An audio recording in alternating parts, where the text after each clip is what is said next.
Hello everyone, welcome to my channel math expert by Santosh ma'am. आज हम करेंगे 11th class, जिसमें हमने स्टार्ट किया था सेट्स का चैप्टर समुच्चय। समुच्चय की डेफिनेशन करवा चुकी हूँ, समुच्चय को किस प्रकार से लिखा जा सकता है और टाइप्स ऑफ सेट, समुच्चय के प्रकार, ये सब मैं अपनी लास्ट वीडियो में आपको करवा चुकी हूँ। आज हम करेंगे सबसेट, उप समुच्चय। अपने लास्ट वीडियो में मैंने आपको सेट्स के बारे में बताया था। सेट क्या होता है? किसी भी सेट को अगर हमें डिनोट करना है तो कैपिटल लेटर से डिनोट कर सकते हैं और कर्ली ब्रैकेट का यूज करते हैं, और इसके अंदर एलिमेंट्स लिखे जाते हैं जिसे कोमा में लिखते हैं। वो एलिमेंट्स मैथमेटिकल वैल्यू हो सकती है, अल्फाबेटिकल वैल्यू हो सकती है, या बाय नेम लिखा जाता है। जैसे मैंने मान लो लिख दिया कि कोई भी एक सेट है, उसके अंदर रिया, तनिषा, तो ये क्या बन गया? दो एलिमेंट्स का सेट बन गया, जिसमें फर्स्ट एलिमेंट रिया है, सेकंड एलिमेंट तनिषा है। ओके, ये सेट्स की डेफिनेशन थी।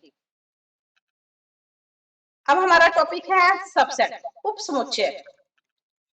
अब सबसेट, सब वर्ड का मीनिंग होता है छोटा। सेट समुच्चय यानी समुच्चय का ही छोटा रूप। उप समुच्चय जिसे कहते हैं हम उप समुच्चय, समुच्चय का ही एक छोटा रूप। अब समुच्चय का छोटा रूप सबसेट, इसे कैसे लिखेंगे? एक सिंपल सा एग्जांपल लेती हूँ। मान लिया एक सेट है 1 2 3 4 5, ओके, जिसे मैंने नेम दे दिया कैपिटल। अब किसी भी सेट का छोटा रूप, अब इस सेट का, इस समुच्चय का छोटा रूप क्या होगा? जैसे मैं 1 2 3 एक और सेट बना लिया मैंने, जिसे नाम दे दिया बी। अब देखो, बी जो सेट है वो ए का छोटा रूट है ना, यानी ए में से कुछ एलिमेंट कलेक्ट करके बी में ले आए हम। कंप्लीट नहीं है, ए के कुछ एलिमेंट कलेक्ट करके बी में ले आए, तो ए को हमने, ए जो सेट था उसको हमने छोटे रूप में बना लिया। ओके, तो बी यहाँ पर क्या कहलाएगा? ए का सबसेट कहलाएगा। बी क्या कहलाएगा? ए का सबसेट होगा, यानी उप समुच्चय होगा। ओके, आगे समझे। उप समुच्चय सबसेट, सब वर्ड कहीं पर भी आ जाए उसका मीनिंग होता है छोटा।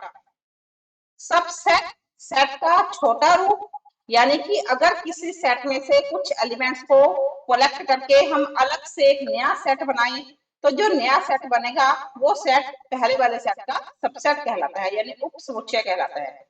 एक सिंपल सा एग्जांपल और आपको दूं। मान लो जैसे आप स्कूल में पढ़ते हो, विद्यालय में पढ़ते हो, तो मैंने एक सेट ले लिया, किसका ले लिया? विद्यालय के सभी विद्यार्थियों का समुच्चय।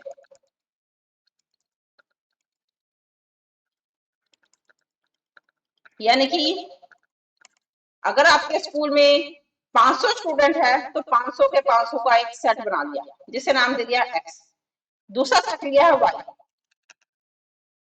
कक्षा के सभी विद्यार्थियों का समुच्चय।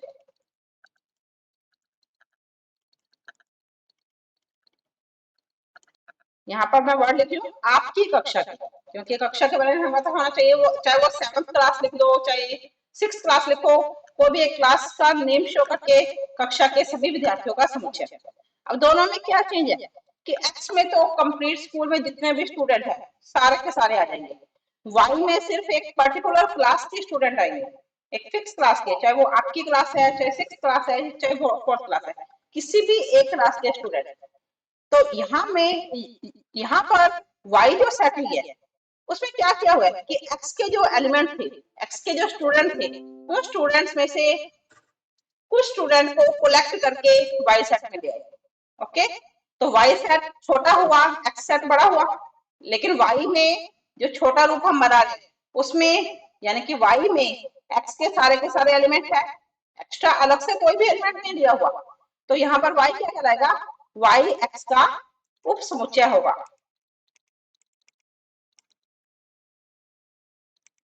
आगे समझे, y J subset of x, जो बड़ा है वो सेट कहलाएगा, यहाँ पर x एक सेट है, y सबसेट कहलाएगा x का। क्लियर है? अब सबसेट के बारे में हमने पढ़ लिया, सबसेट होता क्या है, एक छोटा रूप होता है किसी भी सेट का छोटा रूप, लेकिन उसमें एक्स्ट्रा कोई भी एलिमेंट नहीं आना चाहिए, x के ही कुछ एलिमेंट y में कलेक्ट कर लो तो y सबसेट कहलाएगा। अब इसका कोई ना कोई सिंबल होगा, तो इसका सिंबल क्या है, सबसेट का सिंबल क्या होता है, सिंबल ऑफ सबसेट, इसे कंटेन से, इस टाइप के सिंबल से लिखा जाता है जिसे हम कहते हैं कंटेन, इसे कंटेन से लिखा जाता है। यानी कि सबसेट का, उपसमुच्चय का प्रतीक क्या होता है, सिंबल, प्रतीक। कंटेन का सिंबल होता है, कंटेन को हिंदी में बोलते हैं अंतर्विष्ट, तो इसका सिंबल क्या हुआ, कंटेन। अब इसी में आ गया, देखो अगर हम ये लिखें, अभी मैंने क्या लिख दिया कि y J subset of x या b J subset of a, तो मैंने यहाँ पर लिख दिया कि कोई एक एलिमेंट है जो a में है, और मान लिया कि a कंटेन b है। अब इसका मीनिंग क्या हुआ, ये मैं पहले करवा चुकी हूँ, a इस सिंबल को क्या कहते हैं, बिलोंग्स टू, तो a belongs to a, it means a का, स्मॉल a कैपिटल A का एक अवयव है, दैट इज, यानी इसी को हम क्या लिख सकते हैं, small a is an element of capital A। Okay, अब फिर मैंने कंडीशन क्या लिखा है यहाँ पर, A contain B, A contain B का मीनिंग क्या हुआ, A is a subset of B, A B का सबसेट है, उपसमुच्चय है, इट मीन्स A का हर एलिमेंट B में होगा, A का प्रत्येक एलिमेंट यानी अवयव B में होगा। ये मीनिंग हुआ कि A में कोई भी एलिमेंट ले लो, A B का छोटा रूप है, A B का सबसेट है, तो A में कोई भी एलिमेंट है वो कहां से कलेक्ट किया हुआ है, B से कलेक्ट किया हुआ है, तो A का प्रत्येक एलिमेंट B में होगा।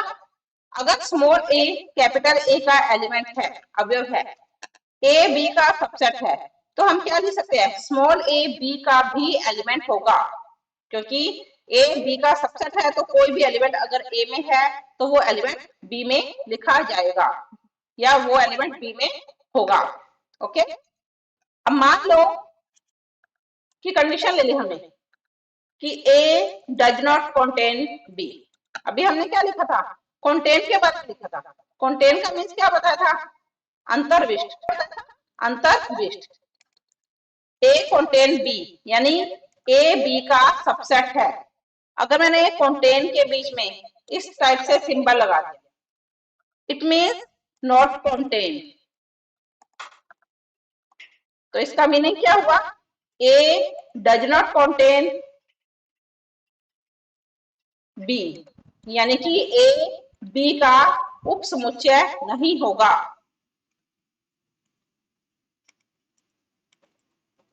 ओके, अब मान लो कंडीशन हमने ले ली कि A contain B and B contain A, तो ऐसा कब पॉसिबल होगा, इसका मीनिंग क्या हुआ कि A का प्रत्येक एलिमेंट B में है, इसको हम क्या ले सकते हैं कि A का प्रत्येक एलिमेंट B में है, every element of A is the element of B, A का प्रत्येक अवयव B में है। अगर B कंटेन है तो इसे हम क्या लिख सकते हैं, B का प्रत्येक अवयव A में है, every element of B is an element of A, B का प्रत्येक अवयव A में होगा। अब A का भी प्रत्येक एलिमेंट B में है, B का भी प्रत्येक एलिमेंट A में है, ऐसा कब पॉसिबल होगा, जैसे A में मैंने ले लिया 1 2 3, अब कंडीशन क्या है कि A का प्रत्येक एलिमेंट B में होगा, यानी B में 1 2 3 होगा। अब इसमें एक्स्ट्रा है या नहीं, सेकंड कंडीशन से देखो, B का प्रत्येक अवयव A में है, तो B में जितने भी एलिमेंट है वो A में होने चाहिए, तो B में एक्स्ट्रा कुछ भी नहीं होगा। इट मीन्स ऐसा तभी पॉसिबल होगा जब A और B इक्वल होंगे। ओके, अब A और B अगर इक्वल है तो कंडीशन क्या आई हमारे पास कि A का प्रत्येक एलिमेंट B में है और B का प्रत्येक एलिमेंट A में है, तो हम क्या लिख सकते हैं कि if A contain B and B contain A, then A is equal to B. ये मैंने आपको बताया अभी कि अगर ए बी को कंटेन करता है और बी ए को कंटेन करता है तो ए बी के इक्वल होगा। इसी को अगर मैं ऑपोजिट फॉर्म में लिखूं कि अगर ए इक्वल बी है, यानी ए का प्रत्येक एलिमेंट किसमें है, बी में है, तो कंडीशन क्या हो जाएगी, अब ए का प्रत्येक एलिमेंट बी में है तो ए बी को कंटेन करेगा और बी ए को कंटेन करेगा। अब दोनों कंडीशन में क्या चेंज किया है, फर्स्ट लिखी है और सेकंड, दो कंडीशन लिखी है यहाँ पर, दोनों में क्या चेंज है। फर्स्ट कंडीशन में लिखा हुआ है कि अगर A contain B, B contain A, दोनों ट्रू है तो ए और बी इक्वल होंगे। सेकंड कंडीशन में मैंने इसको ऑपोजिट करके, इसको उल्टा करके लिख दिया कि अगर ए और बी इक्वल है तो ए बी को कंटेन करेगा, बी ए को कंटेन करेगा। यानी कि अगर पहली कंडीशन ट्रू है तो सेकंड ट्रू होगी और सेकंड ट्रू है तो फर्स्ट भी ट्रू होगी। तो इससे किस तरह से लिखा जाता है, इसी वर्डिंग को अगर मैं बताऊं कि if A contain B and B contain A, तो कंडीशन हमारे पास क्या थी, ए इक्वल बी। इसका मीनिंग क्या है, इसका मतलब क्या है कि अगर ऐसा है तो ये होगा, देन ओके। अब कंडीशन को मैंने सेकंड कंडीशन क्या लिखी थी, अगर a इक्वल बी है, अगर a इक्वल बी है तो ये होगा, यानी देन की कंडीशन यहाँ पर रहती है कि अगर a इक्वल बी है इस तरह से तो a contain B, B contain a होगा, यानी ये वाला एरो का साइन बन रहा है। इसको मैं इस तरह से लिखूं कि अगर a इक्वल बी है तो a contain B and B contain a होगा। ओके, अब देखो दोनों ही एक दूसरे के ऑपोजिट कंडीशन है, तो इन दोनों को अगर एक साथ ज्वाइन करना है फ्रॉम फर्स्ट एंड सेकंड, दोनों कंडीशन को एक साथ ज्वाइन करना है तो कंडीशन क्या देगी, A contain B and B contain A. First equation से ये एरो का साइन, सेकंड इक्वेशन से इस टाइप से एरो का साइन, ए इक्वल बी। ओके, अब ये दोनों तरफ जो एरो का साइन लगाया है, यानी फर्स्ट ट्रू है तो सेकंड ट्रू होगी, सेकंड ट्रू है तो फर्स्ट ट्रू होगी, तो इस एरो के साइन को क्या कहते हैं, इफ एंड ओनली इफ, यदि और केवल यदि। इसका मीनिंग होता है, जो अभी मैंने आपको बताया कि इसमें कन्वर्स भी किया जाता है। इफ एंड ओनली सिंबल से पहले एक वैल्यू गिवन होगी, इफ एंड ओनली सिंबल के बाद एक वैल्यू गिवन होगी। तो हमें प्रूफ क्या करना होगा कि इफ एंड ओनली के पहले जो कंडीशन गिवन है उसे तो हम गिवन मान लेंगे और इफ एंड ओनली के बाद जो कंडीशन गिवन है उसे प्रूव करेंगे। ये फर्स्ट पार्ट में करेंगे। सेकंड पार्ट को लिखा जाता है कन्वर्स, या तो पार्ट्स बना लो या कन्वर्स। कन्वर्स में इसका ऑपोजिट, जो हमने प्रूव किया उसे तो गिवन मान लेंगे और जो गिवन कंडीशन दिया उसे प्रूव कर देंगे। ये इफ एंड ओनली का मीनिंग है। ओके, आगे समझे आपको। नेक्स्ट देखो, मैं आपको करवा चुकी हूँ फाई। फाई का मीनिंग क्या बताया था, रिक्त समुच्चय। इसे नल सेट भी कहते हैं, इसी को एम्प्टी सेट भी कहते हैं, इसे खाली समुच्चय भी कहते हैं। ओके, इसका सिंबल क्या होता है, फाई, या इसे खाली ब्रैकेट से लिखा जाता है। यानी ऐसा सेट जिसमें कोई भी एलिमेंट ना हो वो एम्प्टी सेट कहलाता है, नल सेट कहलाएगा। ओके, अगर नल सेट है तो सब नल सेट, हम डेफिनेशन कर रहे हैं सबसेट की, तो नल सेट का यूज क्या हुआ यहाँ पर, सबसेट क्या हुआ यहाँ पर कि अगर ए बी का सबसेट है तो ए का प्रत्येक एलिमेंट बी में होगा।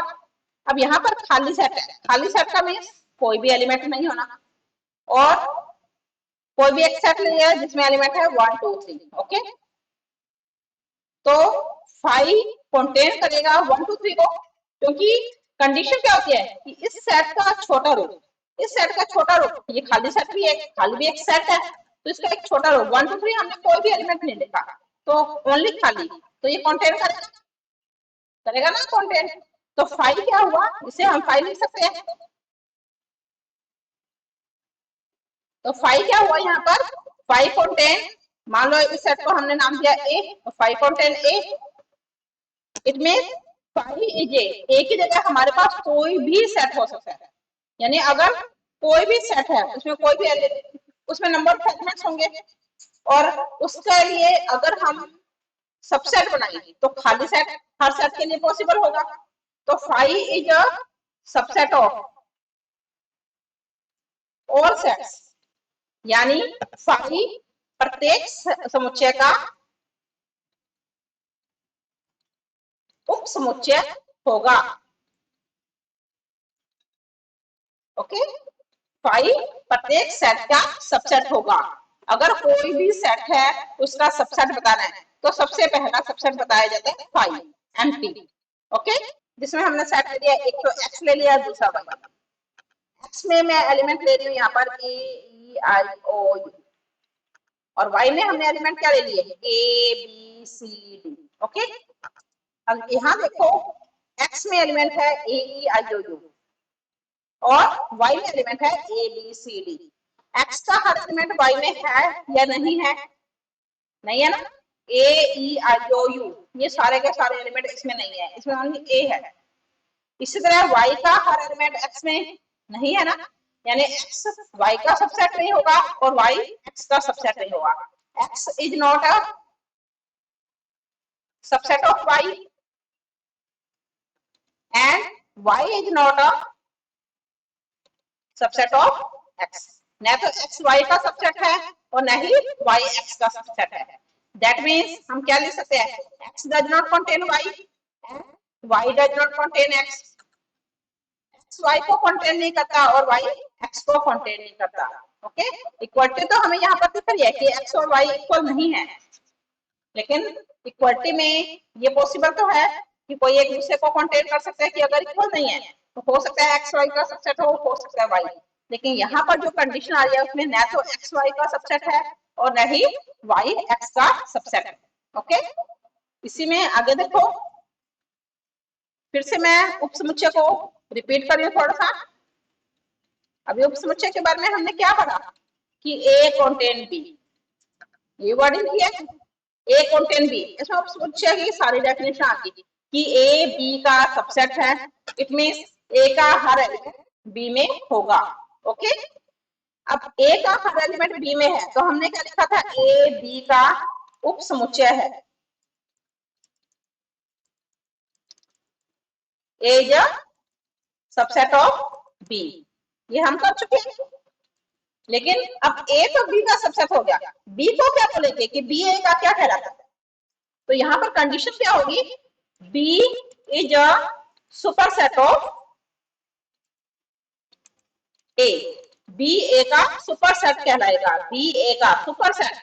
सुपरसेट को क्या कहते हैं, अधिसमुच्चय। बी ए का अधिसमुच्चय होगा। ओके, अगर ए बी का उपसमुच्चय है तो बी ए का अधिसमुच्चय कहलाएगा। अगर समझ में आपको जो भी आज करवाए हैं, फाई के बारे में पढ़ा है कि फाई हर सेट का सबसेट होता है, समुच्चय के बारे में पढ़ा, उसका सिंबल क्या है, उसे किस प्रकार से लिख सकते हैं, ये सब आज हम कर चुके हैं। अगर ए बी का उपसमुच्चय है तो बी ए का अधिसमुच्चय कहलाता है, यानी कि सुपरसेट के बारे में भी हम जान चुके हैं। अगर आपको इस टॉपिक में कोई भी डाउट हो तो आप मुझे कमेंट कर सकते हो, वीडियो को रिवाइंड करके चेक कर सकते हो।